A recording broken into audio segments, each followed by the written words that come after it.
12 years after being an automotive journalist, I finally get a chance to ride this, the Ducati Hypermotard 950 RVE. In fact, this is my very first time ever riding a Supermoto inspired road bike. And look at it, it's such a peculiar kind of motorcycle. It's this fascinating concoction of a dirt bike and a Ducati road going bike fused together. I mean, especially with elements like you have this tall seat which goes almost all the way up to the wide handlebar. You have long travel suspension, but then you have 17-inch wheels with road type tires, and then you have exotic bits thrown in for good measure, like the single-sided swing arm. You have these underseat dual exhausts and all the electronic aids that you can think of. As you can imagine, even the riding position, the riding ergonomics are very, very unique in the sense that when you're sitting on the motorcycle, you're sitting upright on the very top of the motorcycle, so much so that you can't even see the dash unless you look down.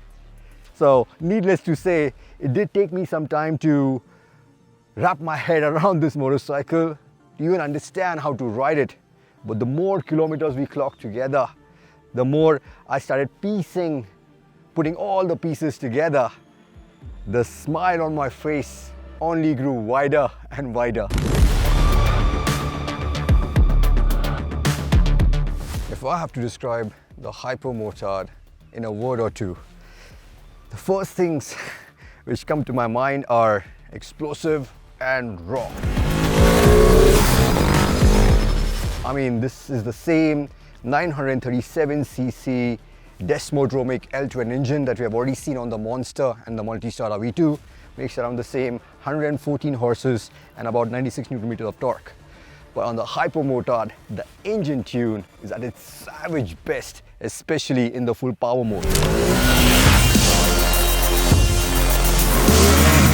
And if you're stupid enough like me to switch off the wheelie control, you better have the most measured throttle hand or brace yourself for possibly the most spectacular accidental backflip.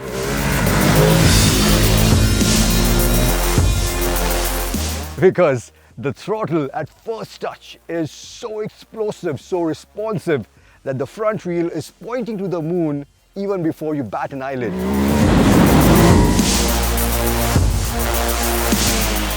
I mean, this reminds me so much of riding an old school leader class superbike without any electronic aids.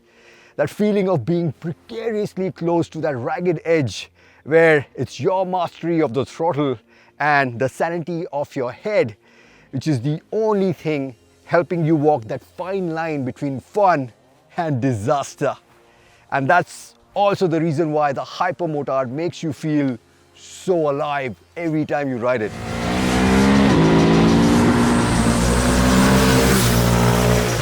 You can of course dial down the throttle response and bump up the electronic aids to inject some sanity into the Hypermotard. But that sounds more like a forced oxymoron, right? It's like proclaiming to the world that you want to smoke and then asking your friends for a phantom cigarette. It just doesn't add up. And it's the same thing when you hit the twisties as well. When I first tried riding it like a naked, sitting behind and sticking my knee out, to be honest, I just scared myself shitless because I could barely feel the front. But then as soon as I started riding it like a dirt bike, sitting all the way at the front, loading the front, sitting upright and pushing the motorcycle down, it suddenly came alive. I could suddenly feel the front end so much better, and that allowed me to carry crazy leans and speed into the corners. It's insane how much of a difference it makes, the riding style, and this feels so much at home when you're riding it like a Supermoto, as it should. In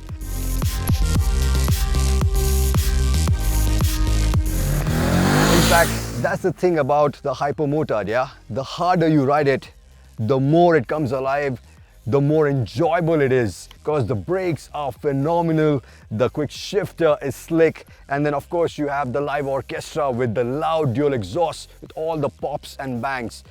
makes for such an intoxicating experience. In fact, I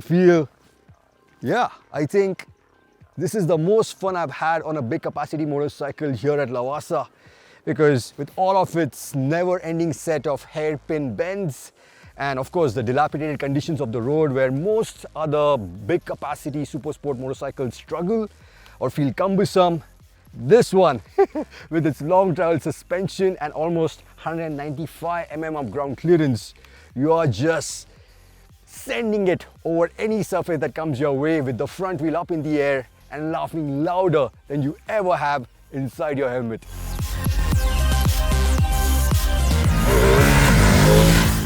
And the best part is, there's a good chance that you will live long enough to tell everyone about the amount of fun that you have had on the Hypermotard, thanks to its extensive suite of electronic aids like cornering ABS and traction control watching your back.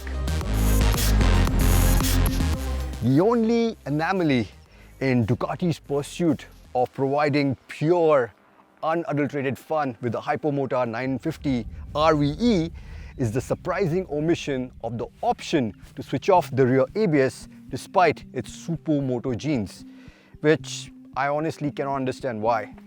But other than that, I have to applaud Ducati for this magnificent creation, even if it appeals to such a specific, targeted niche audience.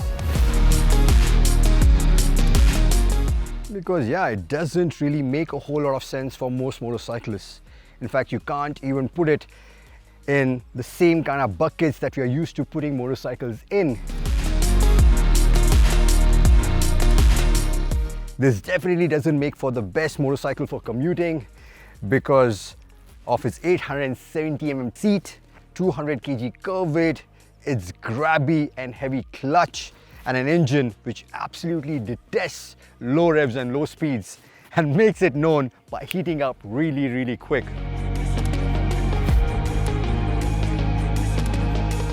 Nor is it a very good motorcycle for touring because of its, again, really firm seat, really small 14.5 litre tank, absolutely no wind protection, and worse, you don't have a fuel gauge nor a range meter. And then when you add its 16 lakh rupee price tag to the mix, which makes it almost 3 lakhs more expensive than the Monster and puts it in the same price bucket as the more versatile Multistrada V2, then it starts looking more and more like a rich boy's toy. But if I had the money to afford it, I would undoubtedly buy it in a heartbeat for the pure motorcycling fun that it guarantees.